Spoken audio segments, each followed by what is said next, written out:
Buen día, vamos a comenzar la clase de hoy con mieloma múltiple, parte de las neoplasias de células B.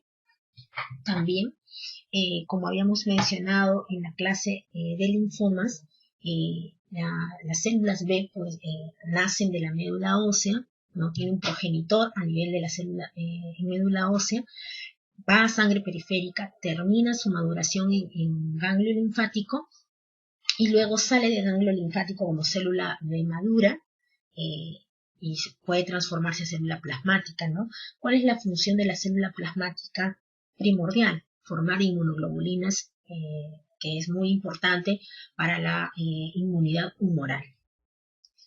Es un desorden maligno de células plasmáticas. Las células plasmáticas son las células, los linfocitos B maduros. Cuando hay más de 20% en médula ósea, ya lo consideramos mieloma múltiple. ¿Cómo vamos a un poco para poder recordar esto, ¿no? En la médula ósea se da la ontogénesis, se da el inicio del linfocito B. Luego este linfocito B pasa, ¿no?, a ganglio linfático, donde termina su maduración. Pero ¿qué sucede cuando el linfocito B, ¿no?, postcentro germinal, empieza una vez maduro, empieza a proliferar de manera descontrolada?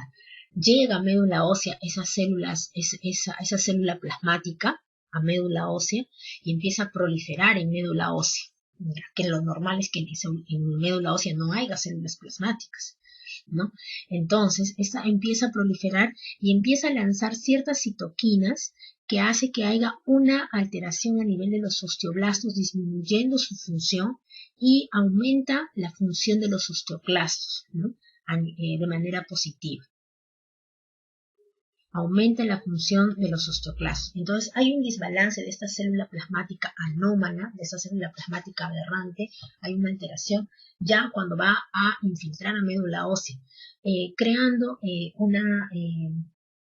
una inhibición de los osteoblastos y una activación de los osteoclastos.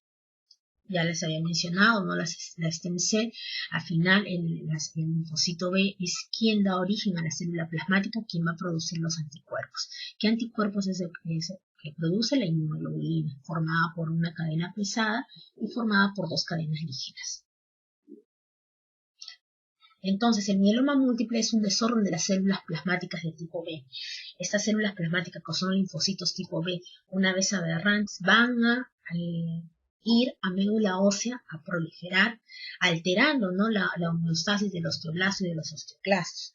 ¿Dónde se presenta esto más o no es más frecuente? En los pacientes varones mayores, ¿no? En la edad promedio de presentación, pasando los 70 años, la mayoría varones, vienen con dolor óseo, pueden venir con anemia, ¿no? Entonces, ¿cuál es el origen? Ya hemos mencionado la célula B postcentro germinal, es decir, fuera del ganglio linfático. Empieza a haber una gran proliferación de estas células aberrantes, de esas células plasmáticas aberrantes, una gran secreción de inmunoglobulina, ¿no? Menos del 1, o sea, el 99% son secretores, menos del 1% no son secretores. Estas inmunoglobulinas que secretan estas células plasmáticas anormales son la inmunoglobulina G en su mayoría, el 60%, la inmunoglobulina A en 20 a 25%. Estas inmunoglobulinas, como les dije, tienen dos tipos de cadenas pesadas, una cadena pesada y dos cadenas ligeras. Hay a veces solo la proliferación de la cadena ligera, que es un 15 a 20%. Cuando encontramos esta cadena ligera libre en la orina, se llama proteína de Benson-Jones. La clínica, ¿cuál es lo más común? Una vez que esta célula plasmática aberrante ha infiltrado la médula ósea y ha habido un desbalance entre los osteoblastos y los osteoclastos, hay un gran compromiso óseo, es decir, va a haber fracturas de tipo patológico, dolor óseo, fracturas de tipo hepatológico, ¿no?, fracturas de tipo espontáneo. Va a haber anemia y falla medular, muchas veces por la infiltración de estas células plasmáticas. Va a haber infecciones. La mayoría de pacientes con mieloma múltiple llegan con infecciones de tipo neumónica, justamente por la gran alteración que hay a nivel de la inmunidad humoral. Hay una pared inmune. A pesar de haber gran cantidad de inmunoglobulinas, pues estas inmunoglobulinas no son funcionales, ¿no? hay falla renal por los depósitos de estas cadenas, tanto ligeras como pesadas, especialmente las pesadas, a nivel del túbulo renal. O sea, no hay compromiso renal por alteración a nivel del glomérulo, pero sí por depósito de estas cadenas a nivel del túbulo renal. Menos común es la hipercalcemia por la alteración de los osteoclastos, ¿no? La hiperviscosidad, neuropatía y amiloidosis secundaria a la infiltración de estas mismas cadenas pesadas o ligeras que hay a nivel pues de los nervios, ¿no? Puede haber neuropatías, puede haber infiltración a nivel de tendones, amiloidosis, muy raro coagulopatías. Les había mencionado el compromiso óseo, es la clínica fundamental, dolor lumbar, dolor costal. Estos pacientes uno les toca la columna, les duele, les toca la parrilla costal y tienen un dolor intenso, vienen por fracturas espontáneas patológicas, por falla renal, ¿no? Depósito de las cadenas ligeras a nivel del túbulo renal, la misma hipercalcemia, las infecciones, la amiloidosis que es secundaria, ¿no? Hay depósitos tanto a nivel renal como a nivel cardíaco. Puede haber infiltración a nivel de tendones, ¿no? Puede haber síndrome del túnel del carpo, neuropatías, etc. Criterios diagnósticos. La OMS cambió sus criterios diagnósticos. Antes era más de 20-30% de células plasmáticas. Actualmente con la última clasificación de la OMS, las células plasmáticas en médula ósea tienen que ser más del 10%. ¿Por qué marco esta diferencia? Antes se decía que podía ser 20-30%, pero muchas veces, ¿por qué? Porque cuando había muchas células plasmáticas en médula se decía que era reactivo.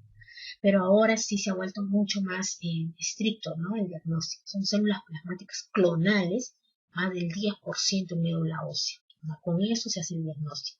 Con la paraproteína, es decir, con el dosaje, encontrar la paraproteína, la clonalidad en las inmunoglobulinas en suero o en orina. Esto se utiliza mediante inmunofijación y electroforesis de hemoglobina. Y tiene que haber clínica, daño en órgano blanco, el famoso CRAP, ¿no?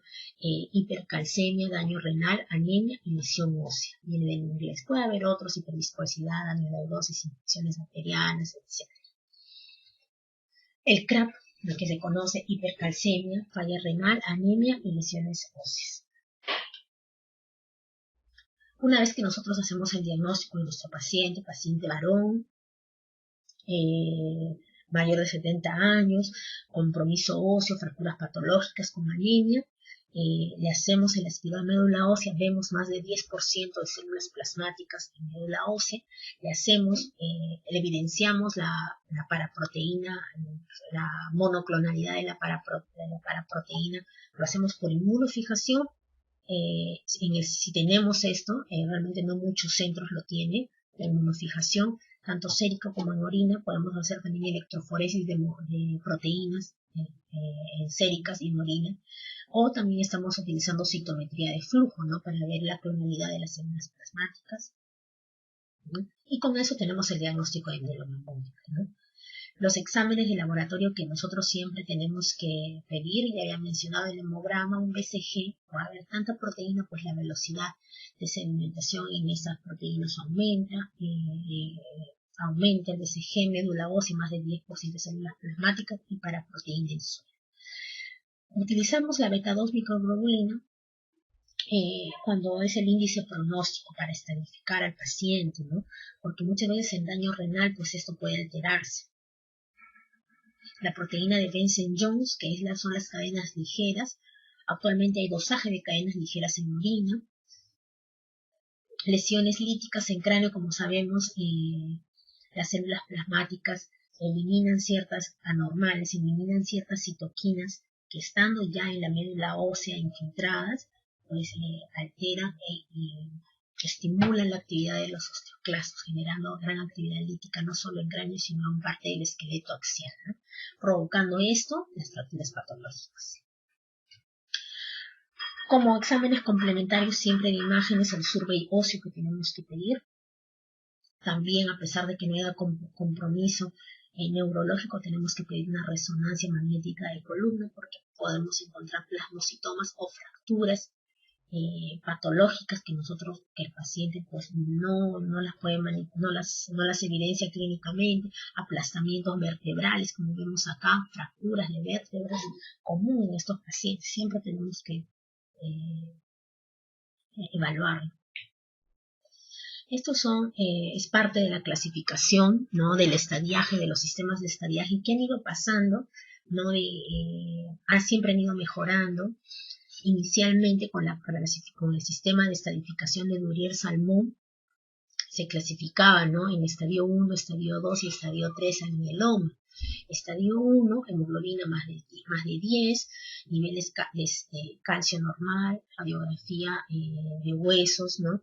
Normal, y los niveles pues de las inmunoglobulinas estaban en inmunoglobulina G menos de 50 gramos por litro, menos de 30 de la inmunoglobulina A, y también hacían dosaje de cadenas ligeras en orina. El estadio 3 era cuando ya había hemoglobina menos de 8.5, calcio sérico más de 12, múltiples lesiones óseas en hueso con altos niveles de proteína, de la paraproteína monoclonal.